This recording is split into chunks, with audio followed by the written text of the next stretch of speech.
Assalamualaikum warahmatullahi wabarakatuh. Shalom, Om Swastiastu, Namo Buddhaya, dan salam kebajikan.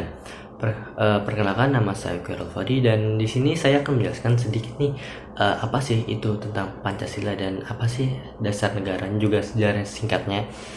Nah, jadi kita mulai nih. Sejarah singkat dari Pancasila itu sendiri itu kita dikenal dengan BPUPKI. Untuk awalnya ya, BPUPKI itu pada sidang pertama pada tanggal 29 Mei 1945. Dan saat sidang pertama BPUPKI itu pada tanggal 29 Mei itu M. Yamin adalah orang yang pertama kali mengemukakan atau mengusulkan pendapat beliau tentang dasar-dasar negara yang akan nantinya diadopsi oleh Indonesia. Untuk kelima dasar atau 5 dasar negara yang diusulkan oleh M. Yamin, yaitu yang pertama ada kebangsaan, kemanusiaan, ketuhanan, kerakyatan, dan yang kelima adalah kesejahteraan rakyat. Kemudian pada tanggal 31 Juni 1945 itu giliran Soepomo yang akan memaparkan pendapat beliau tentang asas negara, dan kelima asas negara yang dipaparkan oleh Soepomo tersebut yaitu 1. Persatuan, 2. Kekeluargaan, 3. Keseimbangan lahir dan batin, 4. Musyawarah, dan yang kelima keadilan rakyat. Kemudian barulah besoknya pada tanggal 1 Juni 1945 seorang Insinyur Soekarno itu memaparkan atau mengusulkan pendapat beliau tentang dasar negara. Nah, jadi butir-butir Pancasila yang disebutkan Soekarno pada saat itu, ya yang pertama kebangsaan Indonesia, 2. internasionalisme atau kemanusiaan, yang ketiga itu ada mufakat atau demokrasi, yang keempat ada kesejahteraan sosial, dan yang kelima adalah ketuhanan Maha Esa. Namun setelah beliau memaparkan Pancasila tersebut, beliau masih memaparkan tiga asas lagi. Beliau memaparkan tiga asas ini apabila para peserta sidang yang lain itu tidak setuju dengan 5 sila yang tadi. Jadi beliau memilih cara lain. Apabila 5 asas tadi itu masih belum dapat diterima dengan baik, maka akan diberikan 3 asas. 3 sila itu, 3 asas itu diberi nama dengan Trisila. Yang satu ada sosionasionalisme, yang kedua ada sosiodemokrasi, dan yang ketiga adalah ketuhanan yang Maha Esa. Setelah itu juga Soekarno masih belum puas nih untuk memberikan pendapat beliau tentang dasar negara. Beliau memaparkan apabila para peserta sidang yang lain masih tidak setuju dengan 3 sila tadi dan 5 sila tadi, beliau masih memiliki 1 asas lagi, yaitu hanya untuk 1 asas, yaitu yang diberi nama dengan Eka Sila atau 1 asas, yang dimana asas ini isinya itu memuat tentang asas gotong royong, dan tentu saja itu sangat sesuai dengan kebangsaan Indonesia.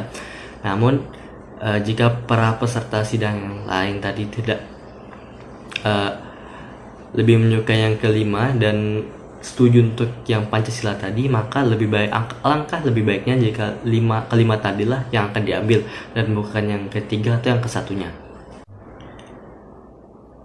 Nah, namun dalam pelaksanaannya setelah Ir Soekarno menyampaikan pendapat beliau, masih belum ditemukan atau masih belum bisa ditemukan titik temu dari bagian dari mana yang akan diambil oleh Indonesia.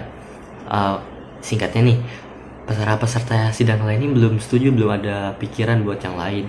Jadi mereka membuat panitia 9, dan hasil dari panitia 9 ini, hasil rapat dari panitia 9 ini akan diumumkan pada tanggal 22 Juni 1945. Itu dihasilkanlah sebuah piagam Jakarta. Setelah panitia 9 itu memaparkan tentang piagam Jakarta, dalam piagam Jakarta sendiri itu terdapat 5 sila atau 5 asas, yang 5 dasar negara Indonesia yang tertulis di sana atau yang tercantum di sana. Yang pertama yaitu ketuhanan, menjalankan kewajiban syariat Islam bagi pemeluk-pemeluknya. Yang kedua ada kemanusiaan yang adil dan beradab. Yang ketiga persatuan Indonesia. Yang keempat kerakyatan yang dipimpin oleh hikmat kebijaksanaan dalam permusyawaratan perwakilan. Dan yang kelima itu yaitu keadilan sosial bagi seluruh rakyat Indonesia. Nah, kemudian pada tanggal 7 Agustus 1945 itu pemerintah Jepang membubarkan BPUPKI dan digantikan dengan PPKI atau bahasa Jepangnya itu Dokuritsu Jumbi Inkai. Pada tanggal 14 atau 15 Agustus 1945, Jepang menyerah terhadap sekutu tanpa syarat. Itu dikarenakan imbas dari dijatuhkannya bom atom di kota Hiroshima dan Nagasaki yang membuat Jepang menyerah terhadap sekutu. Kemudian pada tanggal 17 Agustus 1945, Indonesia resmi memproklamasikan kemerdekaannya yang dibacakan oleh Insinyur Soekarno, yang disitu juga dibacakan tentang Piagam Jakarta. Nah, tadi itu adalah penjelasan tentang proses pembentukan dari Pancasila itu sendiri. Kemudian berikutnya kita semua tahu bahwa Pancasila itu adalah dasar negara Indonesia dan sudah sepatutnya akan menjadi sebuah landasan untuk bangsa Indonesia atau masyarakat Indonesia untuk mencapai tujuannya. Kita bisa menganalogikannya sebagai sebuah jalan, di mana jalan ini adalah jalan yang harus kita tempuh untuk mencapai tujuan. Jalannya ini adalah Pancasila, sedangkan tujuan yang akan kita tempuh tempuh nanti adalah tujuan bangsa Indonesia yang telah dicantumkan dalam pembukaan Undang-Undang Dasar Negara Republik Indonesia tahun 1945. Sebagai contohnya adalah saat kita membantu atau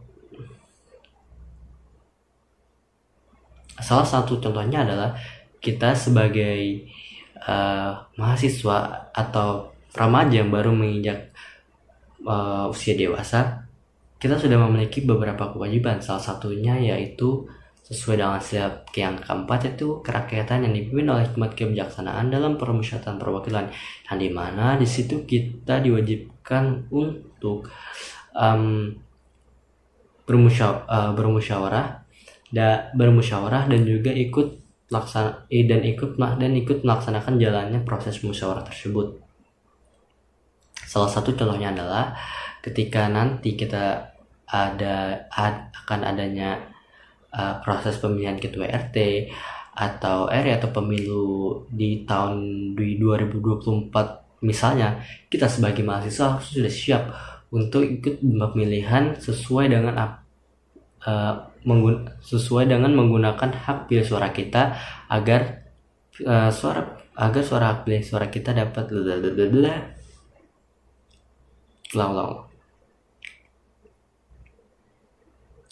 Nah, kita sebagai mahasiswa sudah sepatutnya untuk menjalankan atau menjadikan Pancasila ini sebagai dasar ideologis jati diri kita sebagai mahasiswa tentunya.